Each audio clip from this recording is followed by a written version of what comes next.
Welcome back. As I mentioned before on my previous post, now I have the opportunity to test the new BMW F900 GS Adventure. This is the bike I was waiting to test. I have the opportunity today to give it a short test ride. When I say a short test ride, I have only 1 hour close to the city in a 100-kilometer limit to test the new F900 GS. So I need to be a little bit quick and concise and tell you my feedback about this bike. It also has a Rider Pro package and some extra accessories on it. This is not the standard version, this is the adventure version with a bigger petrol tank. Let's start the bike. It also has a keyless system, which is not standard. We just have to press the button. The display gets on. And here it is. We just started the bike.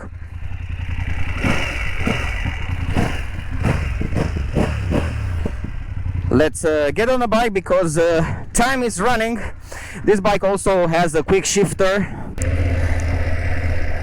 This bike has also a quick shifter. Rider Pro package, quick shifter, bigger petrol tank, of course cruise control, and many more options. The new BMW F900 GS Adventure. The bike feels this bike has a shorter ground clearance than the standard version.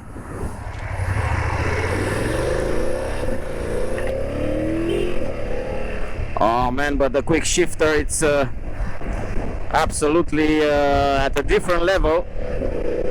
You don't feel it. It's looks like electronical. Okay, it's an electronic quick shifter, but this looks like e-clutch. This looks definitely like an e-clutch because you don't feel it. You don't feel when you press the lever and the gear shifts. You actually, there is no click, no movement, no feedback actually. Yeah, so there is no feedback in the gear shifting lever when you use the quick shifter. It's just impressive, just amazing. I cannot describe how this quick shifter is working. It's seamless, this is the word. The bike feels of course heavy. It has more than 245 kilos. I think 248 kilos is total weight of the bike, but this one has also a crash bar installed. I'm just trying to get used with the commands. They are pretty simple, but yeah, the bike, you definitely have the feeling that you're riding a GS 1200 with these very big fenders in front. And you're thinking, oh man, this is just the fenders, but no, it's also the weight which you're feeling it. But indeed the power is just amazing. 105 horsepower for this bike. But when we put the crash bars, when we put the luggage and different other accessories on it, you can imagine this can easily reach 250, 260 kilos. But still the suspension is absolutely amazing. It takes over everything. You don't feel everything. This is actually for someone who intends to do more on-road, so highways, but check out the quick shifter, man. It's I just love it.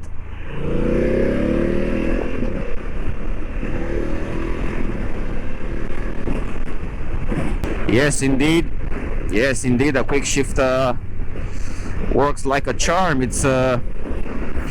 It makes the gear shifting so pleasant and so smooth, and it's really so comfortable, especially on long rides. The wind protection is very good. This windshield is manually adjustable, so now it's at its highest point and deflects all the wind over my helmet. I must say I'm 180 And this is a perfect wind protection at 92-94 kilometers per hour. This is an incredible machine, I must say. And if you're thinking to use it especially on road, then yeah, you will not think too much about the weight. I was mentioning also about the weight at the Suzuki V-Strom D800, but let's face it, the weight can also work in your advantage if you are on the streets. I mean, you have more stability when you take over a truck, for example, more stability on very high winds, as we have today. So today the winds are just about 50 kilometers per hour at least, and yeah, the bike, it stays like a tank, stick to the asphalt. You don't have any vibrations, any wobbling, nothing. It's you feel very stable on the bike. It's just as you are on a car. Actually, you feel stick to the ground. And as mentioned, the weight is not a big issue if you are trying to use this bike on road. For off-road, there is a standard version which has a 14 liters petrol tank, which is quite low. If you're planning to make touring, it could be not enough. If you're planning long motorcycle trips with a 14-liter petrol tank, then you might have a problem. But that bike is created for off-road purpose. If you're using the standard version for off-road purpose, then yes, you don't mind that you have only a 14-liter petrol tank. There is always a compromise. There is not a perfect bike. We're seeking for a perfect bike, for an ideal bike, but there is no ideal bike. There is a bike created for a special purpose. So is this F900 GS. This bike is created for touring purposes, for comfort, for making your life very easy, with amazing suspension, with adjustable electronical suspension, with cruise control, and everything which you need for a touring experience. So basically, the BMW is promoting itself as a BMW experience. Okay, this experience is very nice on this motorcycle.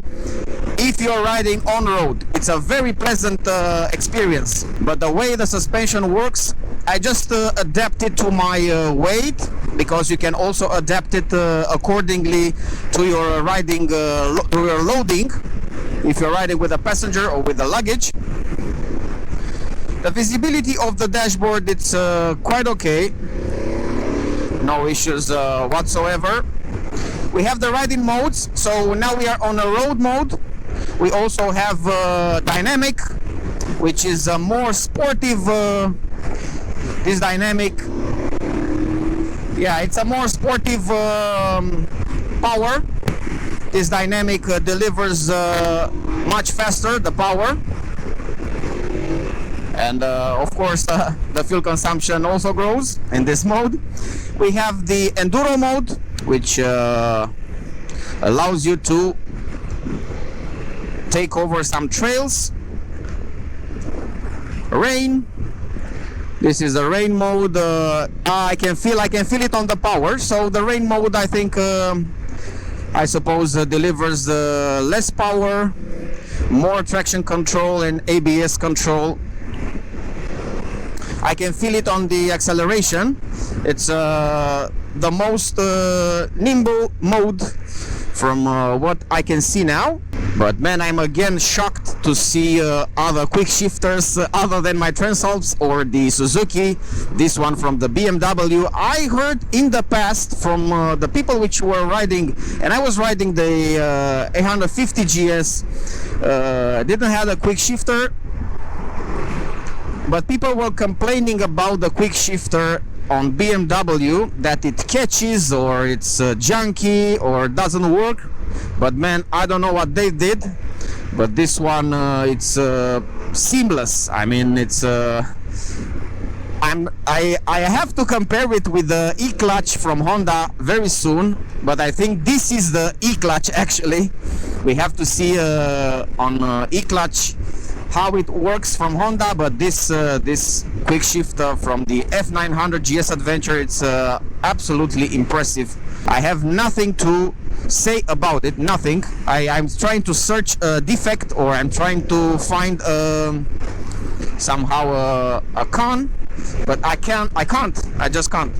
You feel the power starting from the low RPMs, starting from 3000 with no problem.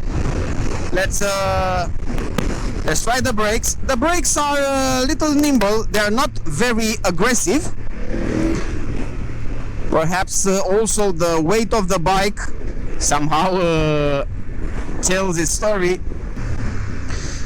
Yeah, the brakes are okay. They are not too aggressive. They are not entering very aggressively as you press it. And of course you cannot adjust fully the front suspension, because now I felt I was going a lot in front because of this adjustment of the suspension. This is standard. I didn't modify it whatsoever. Let's try the windscreen a little bit down. Okay, now the windscreen, it's on a sport mode, so to speak, the lowest position, and still you have a pretty decent air protection, pretty decent wind protection, but still yeah, it's you cannot compare it with the higher one. Let's put it back. Yeah, the bike feels heavy, man. Feels heavy, but the good thing is that the weight, it's very low distributed.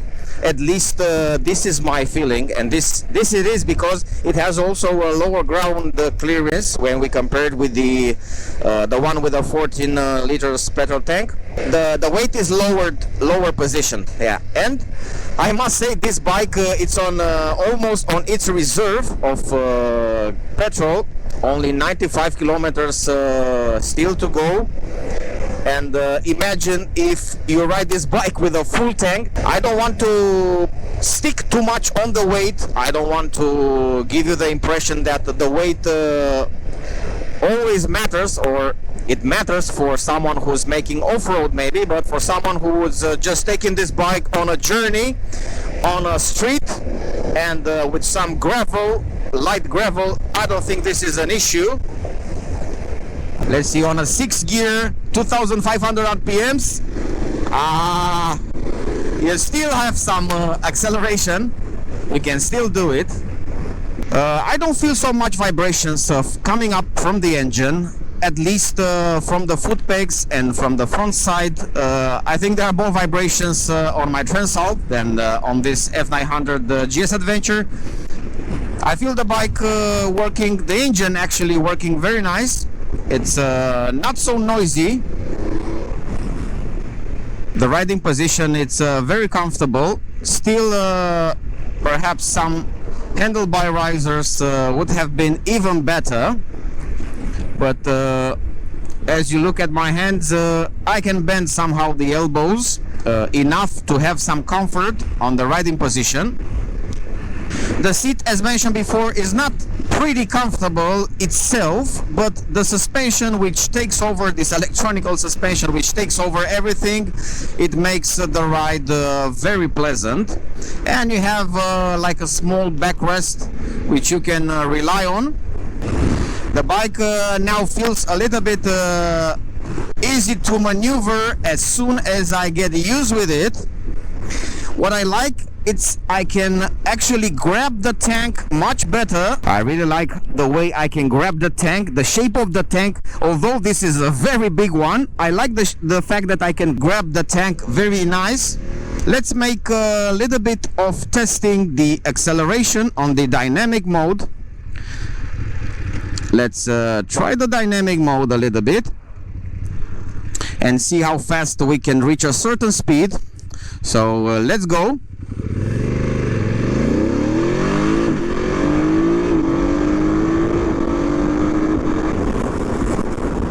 Oh, is it? It's really fast, man. It's really fast, I must say. This is a really fast bike.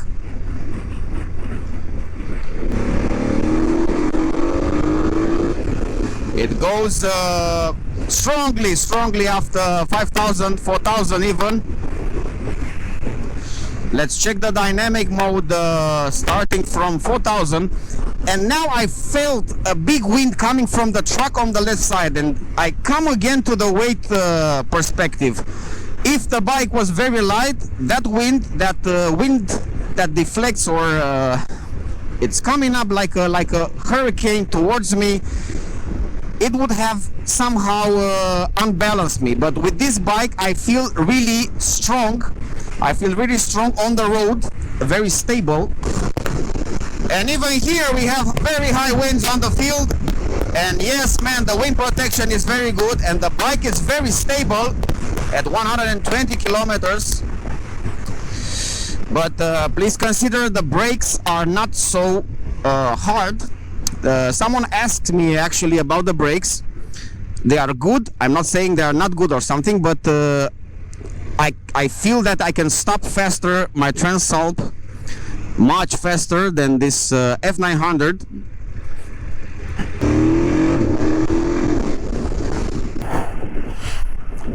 Let's check a little bit this gravel road. I'm in a first gear and the bike seems quite nimble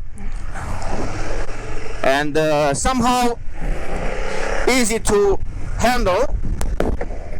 When I sit on the bike, it's even more comfortable on this. Woo! Yeah, nice. It's the comfort level. It's a different story.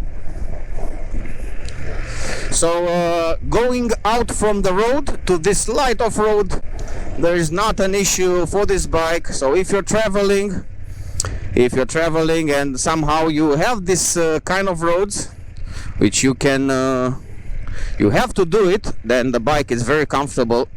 Let's try a little bit to move the bike on this safe area. Yeah guys, this is the bike. The design is just great, I have to say. The lines, the way the engine is protected by the crash bars, it looks very aggressive. Let's check out the headlight. Yeah, the bike looks impressive. So in terms of design, I really like it. We have a 21-inch front wheel, Bridgestone tires. These are the Bridgestone Adventure. These are the Bridgestone Battleaxe Adventure. And on the rear we have 150/70, but we have a 17-inch front wheel. You can hear a little bit the engine. Let's check it out.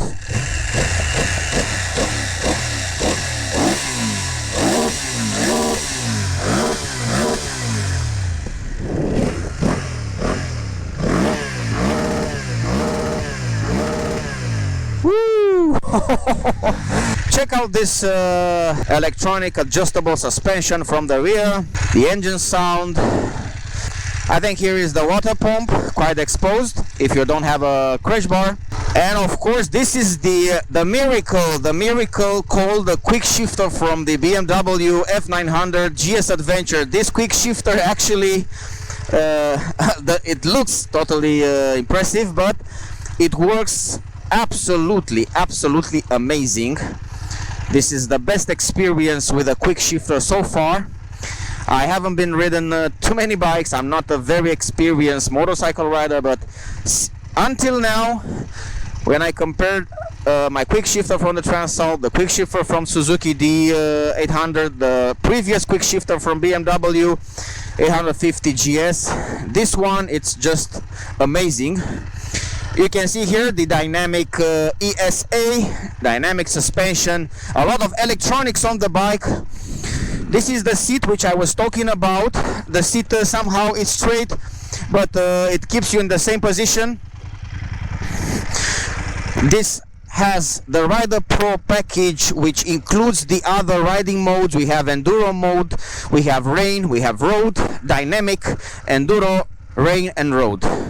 So we leave it to enduro. Here we can press a button here on the controls. You keep it and you can actually adjust the suspension. You can see here, you can choose with luggage, without luggage. In enduro mode, you don't adjust the suspension. You cannot adjust the suspensions in the enduro mode. Actually, it was in Romanian language written.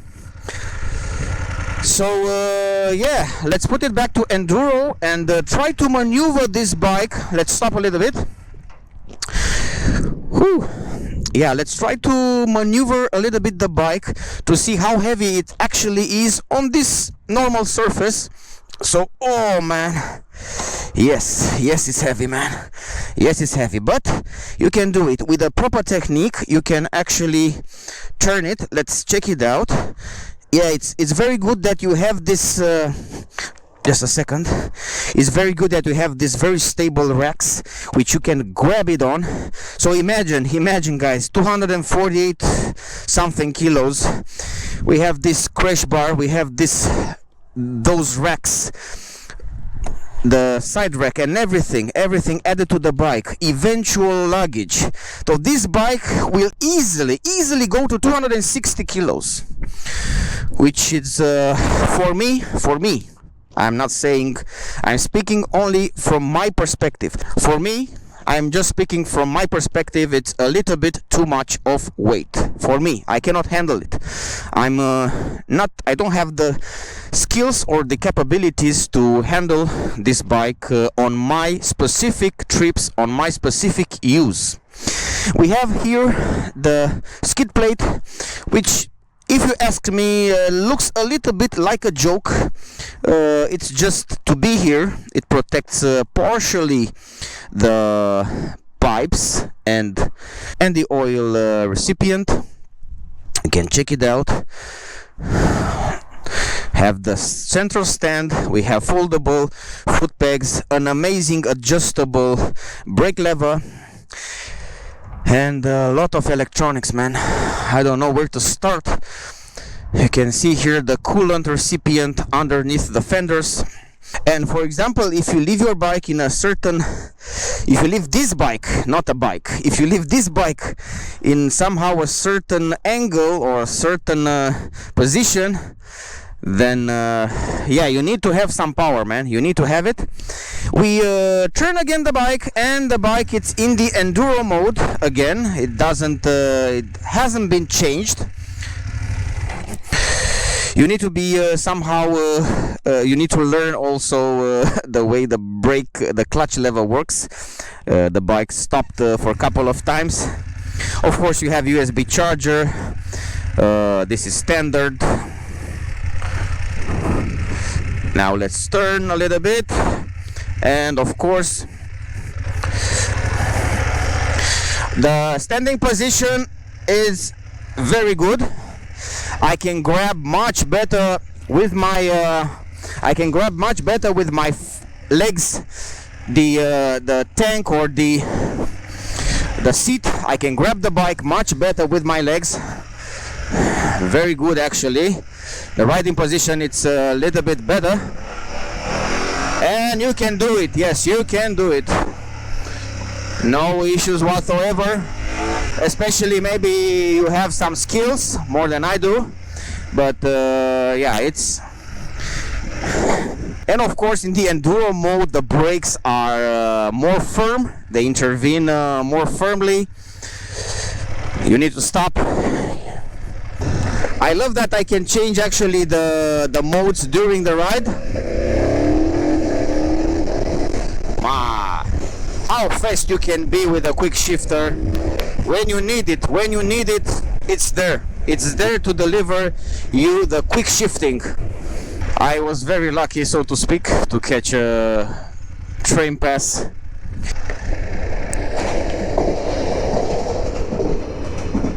I would like to try more the dynamic mode.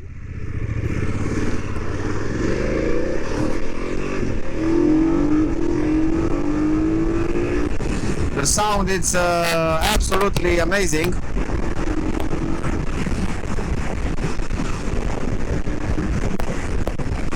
But the way this bike takes over, this is like the bike actually takes over like a plane, like an airplane. You can feel the progression of the power and the delivery of the power, which is quite strong since the beginning. You don't feel there are gaps between the acceleration, even starting from 3500. Another thing which I like is when I brake, I'm not somehow forced to go in front by slipping on the surface of the seat, but I'm actually stopping myself again in this beautiful grabbing shape of the petrol tank. I just love it. The brakes are good, man. I have the feeling that in the dynamic mode are better than in the road mode. I don't know, I need to test it a little bit more.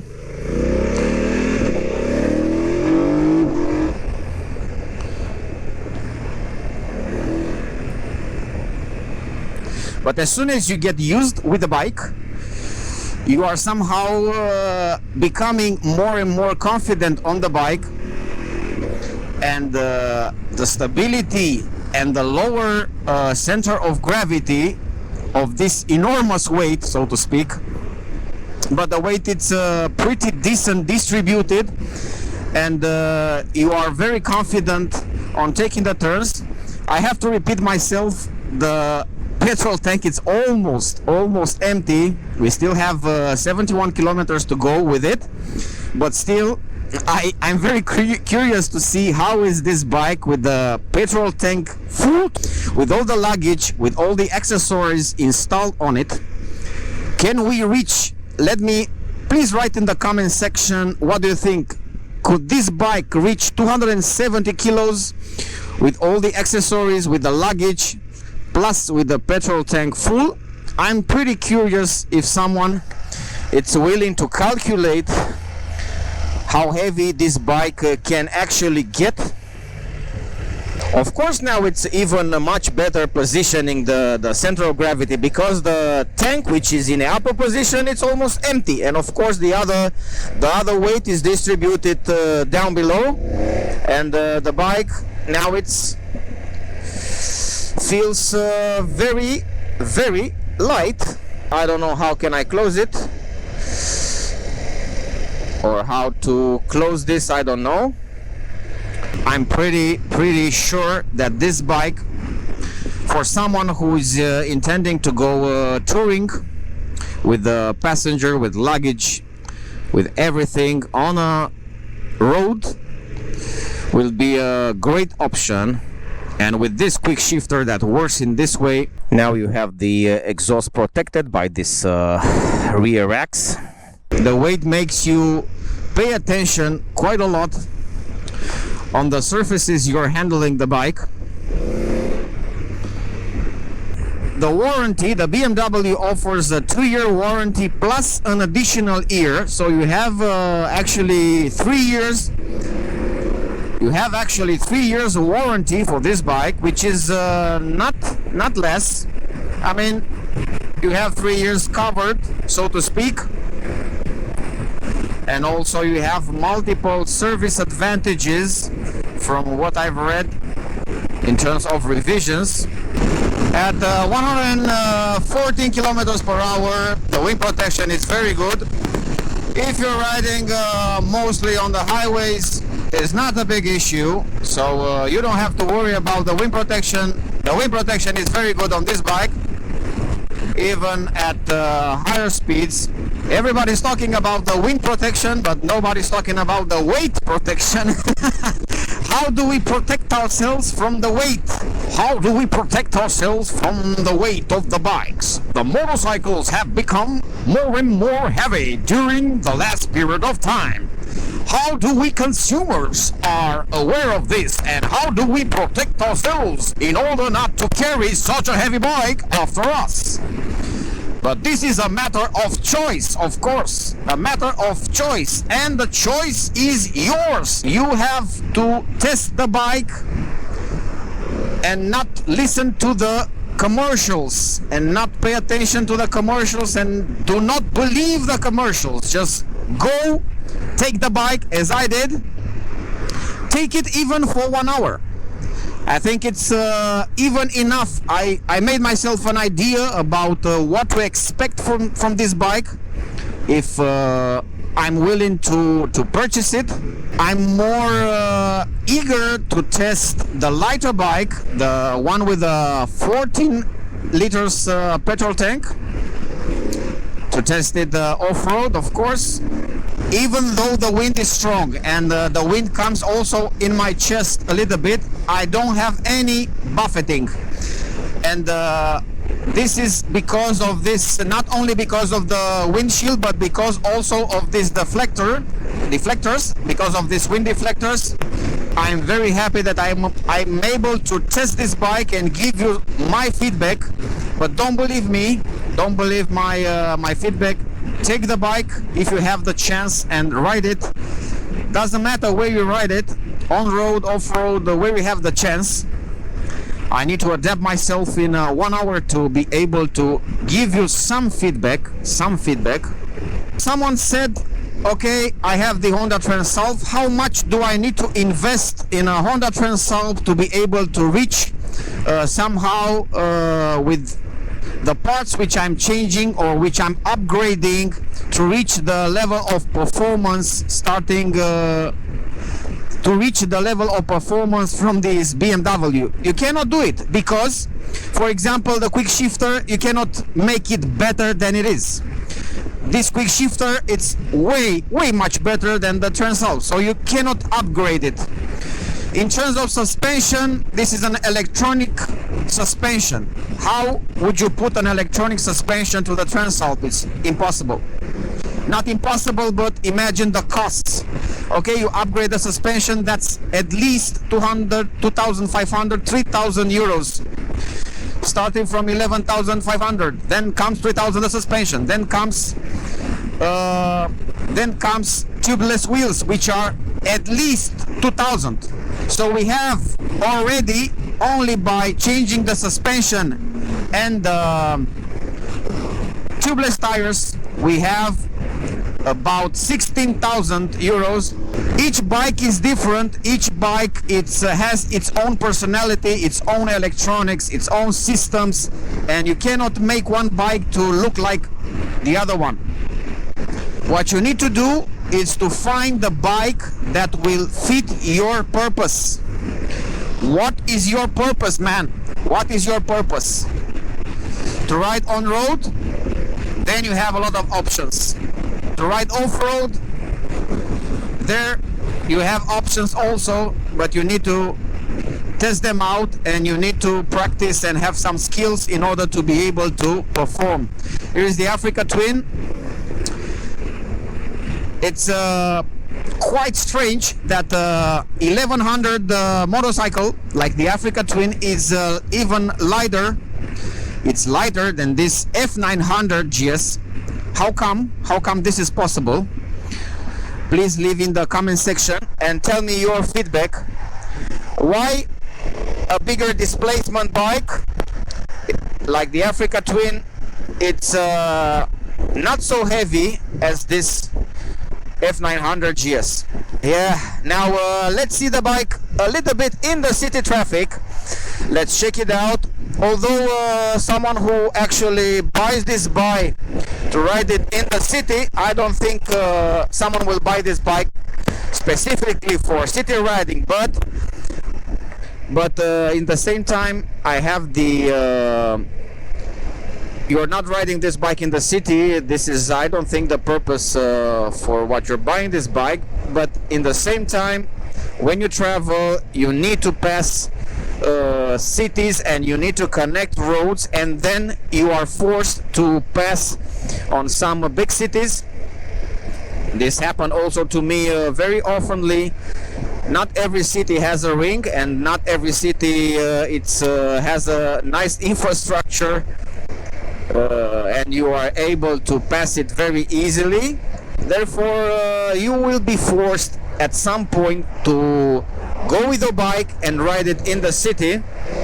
So let's check it out and let's see how this bike actually handles through the city traffic. We are very lucky as motorcycle riders that we are able to choose from such multiple options. I'm pretty sure, and I'm 100% sure that there is a bike for everyone, for everyone's purpose, and we have to be grateful that we have so many options nowadays. Maybe someone wants a more electronic orientated bike with electronic suspension, with everything. Someone wants a simple bike. So I think there is the market, in the motorcycle market, there is a specific bike for everyone. I think we should be grateful that we are able to choose from such a variety of motorcycles nowadays. All right. It's not such a crowded city now at this hour, but still I think at some point we're gonna reach some traffic. I'm a little bit curious how the bike handles through the cars.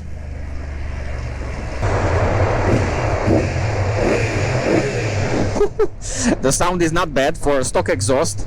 Imagine the Akrapovic from the standard version, or I think this one also has an Akrapovic exhaust available, that's for sure.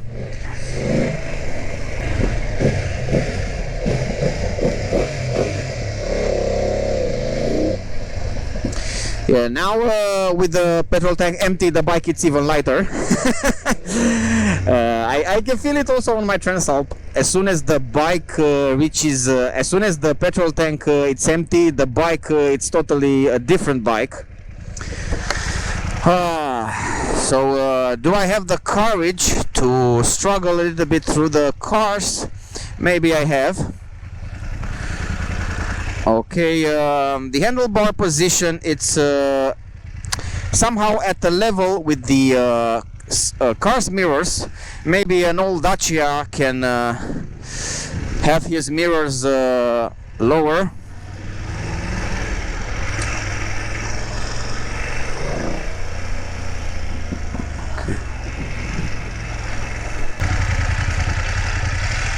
Here there is plenty of space, but still, yeah, the handlebars are somehow a little bit lower positioned, and they're not like the Transalps or the Africa Twin.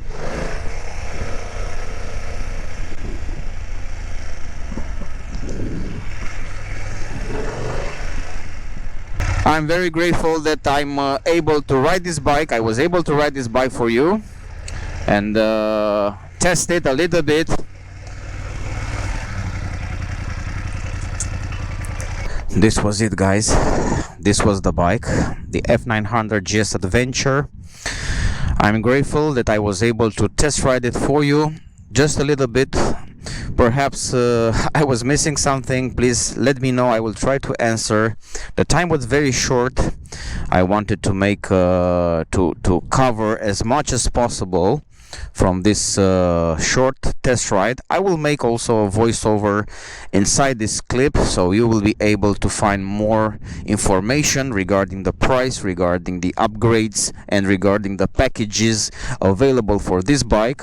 I will also speak with the dealer now and find out more information and feedback, and I will transfer it to you as soon as I have it.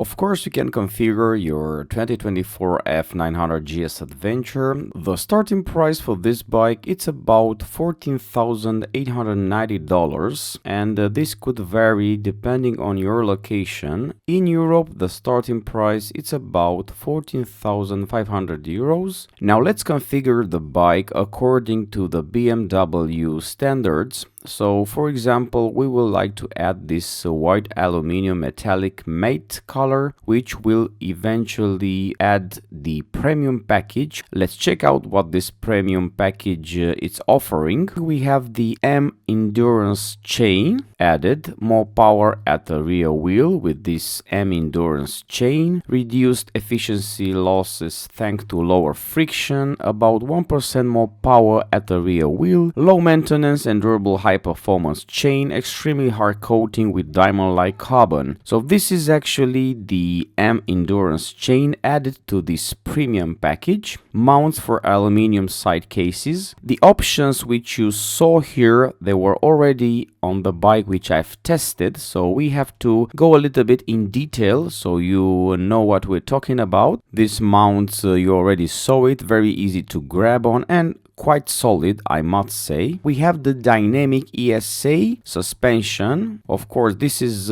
quite an important feature which is included in this premium package. Dynamic ESA electronic suspension adjustment automatically regulates the damping action of the spring strut depending on the riding conditions. Let's go forward. We have the Gear Shift Assist Pro. So basically this is the quick shifter which is called at BMW Gear Shift Assist Pro. Allows shifting up and down in almost all load ranges and engine speed ranges without clutch control. So I must say this indeed it's a feature that deserves to have. You deserve to have it, or it's worth having it on the bike. Indeed, this is an amazing feature for this bike. We have the riding modes, we have the road mode and rain mode, which are included by default, and extra you have dynamic for maximum performance, enduro mode and enduro pro. Enduro mode is a soft throttle response, optimum off-road traction, and enduro pro is optimized for luggage tires, can be configured individually. We have the tire pressure monitor, which is also included. You see here $0. This means that they're included in the package, in the pro package. Cruise control, LED fog light, off-road tires, these are optional. Center stand, you already saw it, and keyless ride, double seat, black, extra low seat, it's available, and GPS preparation just to mount the GPS for this bike. So basically these were included in this package, in this premium package. And you can add additional a sports silencer, cost $595, which is a pretty decent price for an Akrapovic exhaust, a slip-on for this BMW. You have then the off-road tires. I think they are Metzler tires. Intelligent emergency call. This is somehow working like an emergency call and acts whenever you have an emergency. And this is it, guys. Let's add, for example, if we would like to have this bike as a full option, let's make an exercise and add the silencer. We're gonna add also the off-road tires because we would like to go off-road. Why not? Let's exclude this intelligent emergency call. We don't want it. Let's move to the next step. We have the rear silencer Sport Titanium. This is the actual Akrapovic rear silencer Sport Titanium, which is $1,134. This is quite a lot. Let's add this because we want it. Let's say adjustable hand lever. Let's add also this wind deflector, which we already have mounted on the bike. High railing seat we don't really want. Passenger footrest. Wow, $312. That's quite a lot, man, for actually footrest, man, for the passenger. That's unbelievable price. $312. Wow. Enduro silver side stand, $265. Wow, what a price, man, what a price. Indeed, it's very high quality, but extremely expensive if you ask me. Adjustable black foot lever, $709. Wow. Wow, it looks pretty damn good. Yeah, I have to say, but still, man, with this price, the other ones are bags. Black collection bags, which are costing from $320 up to aluminium cases, which are costing 1,700 euros. Wow, 1,900 euros, the black ones. And you can go as high as you wish with this BMW accessories. We have a headlight guard, which costs about $209. I don't even think adding these accessories will easily overpass $20,000 at least. Check out this connected ride smartphone cradle, which is $490. Wow, this is an amazing package of accessories. Very expensive, actually. It's up to your preferences to choose them. These are included in the package, which you already saw before. Dynamic traction control, LED headlight and taillight, USB socket, heated grips. These are standard, if you believe it or not. Onboard computer, LED turn signals. Why the LED turn signals are included in this package? It's just basically each single bike, a modern bike, has LED turn signals, but these are actually included here, like there are some equipment already. So these are the standard equipment. They included even the twin disc front brake as a standard. These are standard. Okay, basically you can customize this bike and you can start from about $15,000 and you can go as high as you wish.